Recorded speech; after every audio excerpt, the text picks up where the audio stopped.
everyone. Can you all see the whiteboard?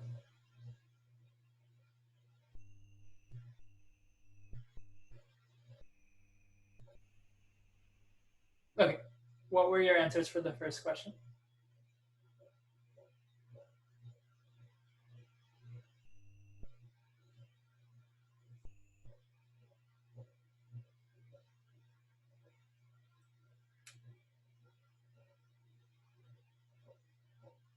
Okay, good. 4.5 is correct.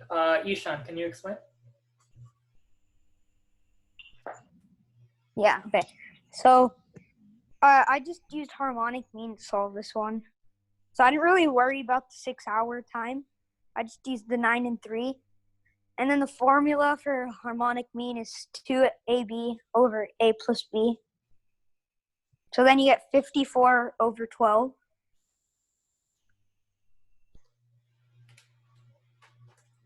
Good. Yeah. So in this case, you can do harmonic mean, and what Ishan said is correct. So alternatively, harmonic mean you can say is 2ab over a plus b, but alternatively you can think about it as the reciprocal of the average reciprocal.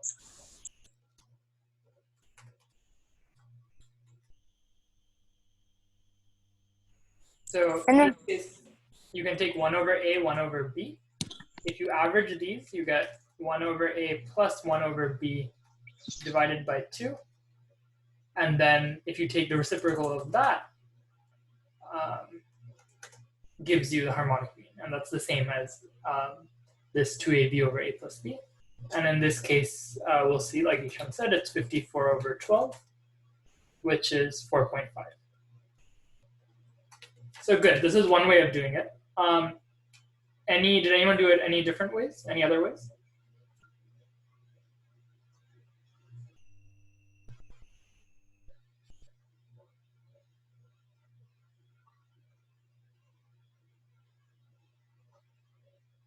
Okay, so one way we can think about it is, so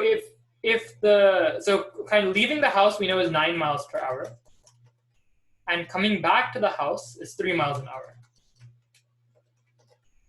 So if Brad traveled for X hours leaving the house, how long would it take to come back, given that he was going at 9 miles an hour and coming back at 3 miles an hour?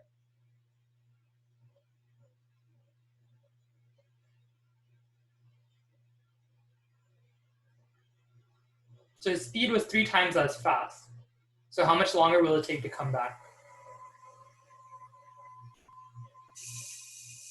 It should be 3 hours here. 3 times longer. Huh? 3 times longer. Good, yeah, 3 times longer. So it should be 3x hours to come back. So total, if it was 6 hours, we know it must be 1.5 hours leaving the house and 4.5 hours coming back. So then we can also compute the distance traveled, right? So 1.5 hours at 9 miles an hour gives us what? 13.5. And then returning is obviously the same, 13.5. So total is 27 miles in 6 hours. So the average speed is 27 divided by 6, which is 4.5. This gives us the same result. You can do harmonic mean of 2 speeds, gives us the average speed if you travel the same distance for both. Or this way you can actually find the exact distance and then compute the average speed. Any questions on this?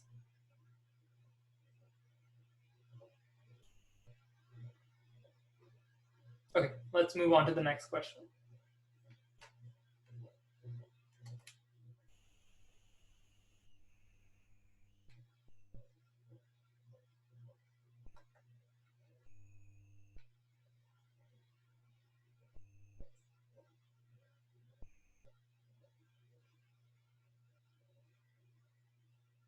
What were your answers for this question?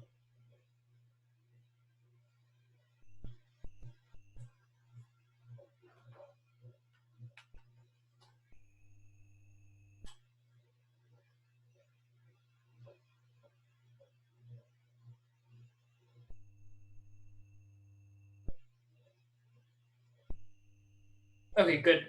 415 is correct. Pawan, can you explain? Okay, yeah. So since it says that we have to be guaranteed to get the correct disk, we have to do the worst case scenario. So that worst case scenario is choosing all the disks, which is 1 through 9. So the sum of that is 45. And then we also have to go 10 to 50. So if we do 50 minus 10 plus 1, that's 41 numbers. So we do the worst case where we choose 9 of each category. So 41 times 9.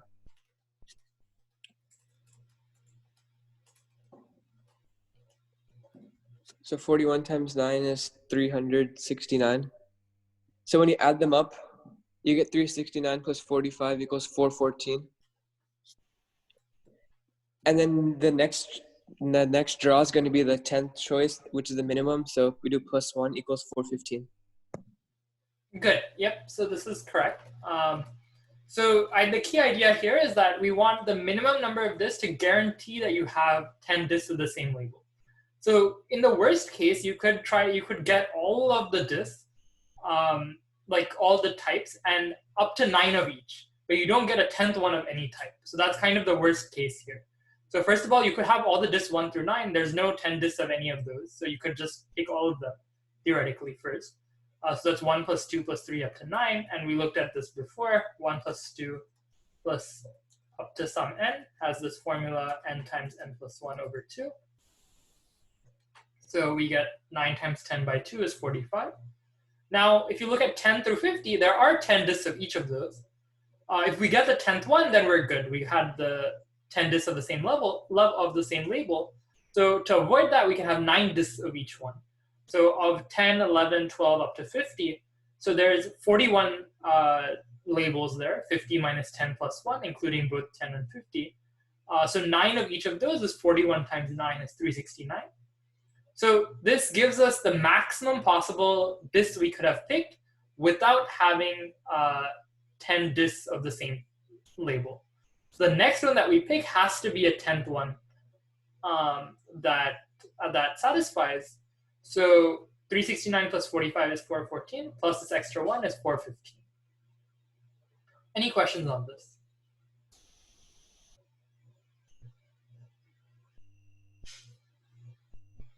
Okay, just another interesting point here. Does anyone know the name of this kind of idea that is used here?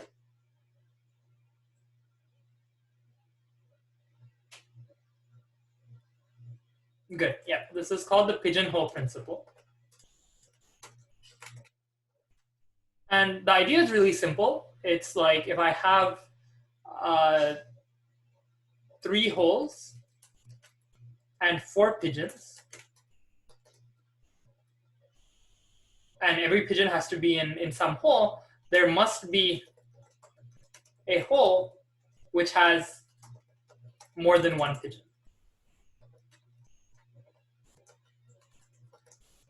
So it seems like an obvious thing. I just took an example of 3 and 4, but generally you can say when you have some items that are trying to fit in some buckets, once you exceed that number, you have to have more than one in one group. It's a really simple idea intuitively, but that's the same idea here, because kind of once we have 414, we could have 9 in each of these buckets, and the moment we have the next one, there has to be a 10th one in one of the buckets. So it's kind of the same idea, and this is broadly called this idea of pigeonhole principle. Any questions on this?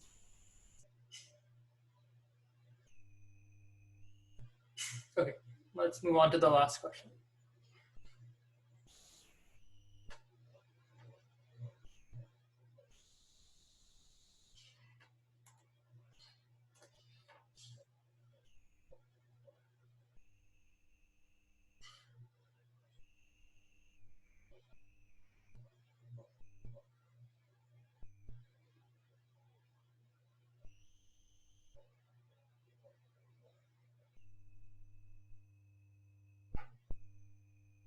Okay, 81 root 3 is correct.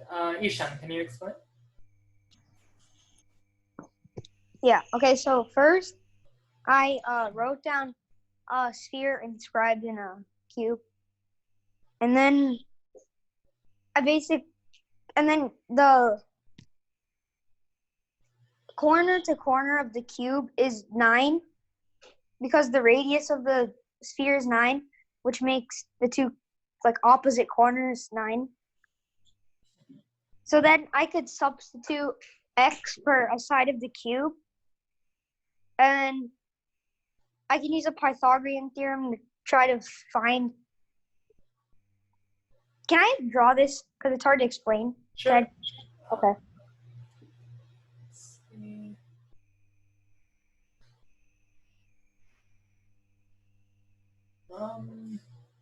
Do you have access to write on the board? Let me see what I can give you.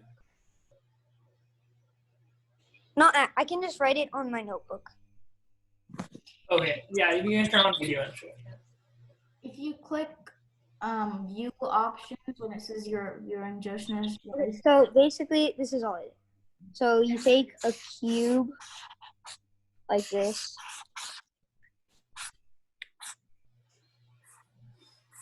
Like that. And then I just did sphere, I guess.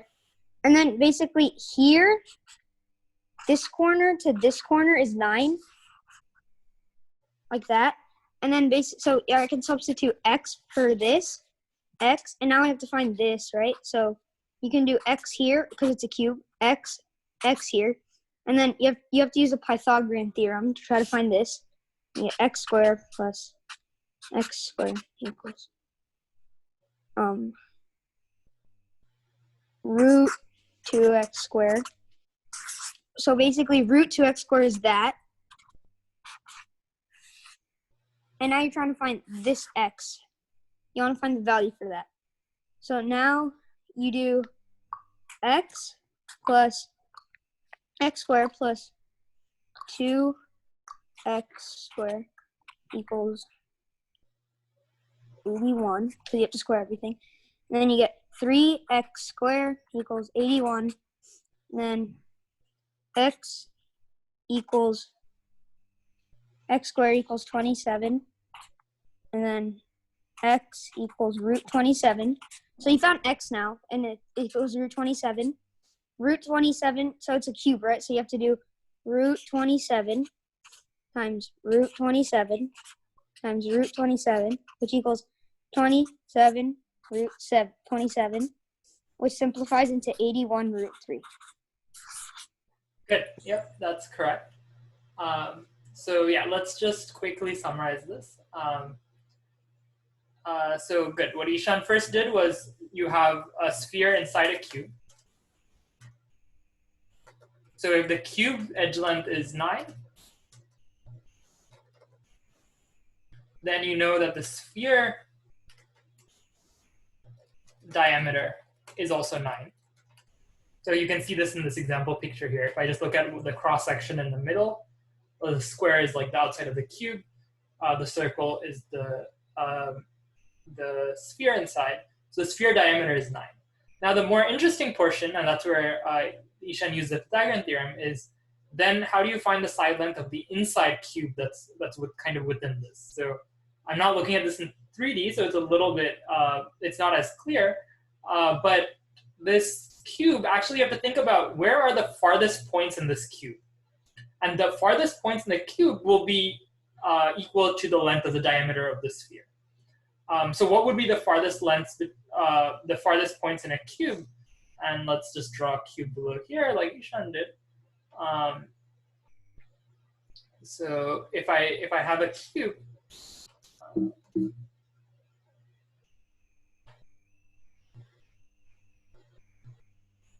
so the farthest points here will be the two corners.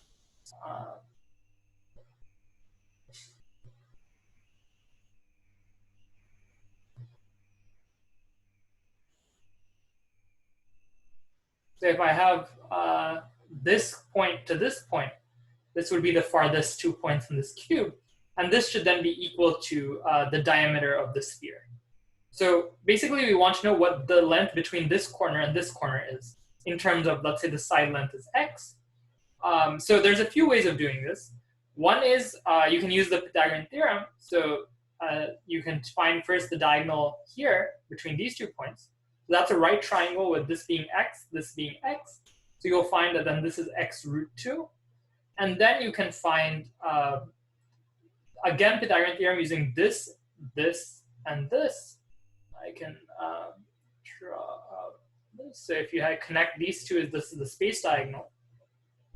And we can make a right triangle using this. And then if this is root 2x, and this is x, this becomes x root 3. Now, another way of doing this is to know a few properties of a cube. One is for a cube with a side length of x, the face diagonal has length x square root of 2, and the space diagonal has length x square root of 3. So in this case, this is a face diagonal. On this face, on one of the faces, it connects two opposite corners. And then the overall cube, if I take opposite corners, that's a space diagonal. So in terms of the side length, the space diagonal is x squared of 3. So this is, you can find it with Pythagorean theorem, but it's sometimes easy to know these properties. So now if we want the inner cube side length, if we say that's x, then x times square root of 3 is equal to 9. And then if we divide both sides by root 3, we get x is 3 square root of 3, which is 9 divided by square root 3, which is equal to 3 squared times square root of 3. Now we just want the volume of the cube, so that's x cubed. So that should be 3 square root 3 cubed. So this is 27 times square root 3 cubed, which is 3 square root of 3, which is 81 times square root 3. So kind of the key insight here should be that when you kind of inscribe the cube inside the sphere, the two furthest points have to be, the distance between those is equal to the diameter of the sphere. So in this case, the furthest 2 points is the space diagonal, which has to equal to the diameter of the sphere. And then we know the side length of this cube, so then you can find the volume of this cube inside. Any questions on this?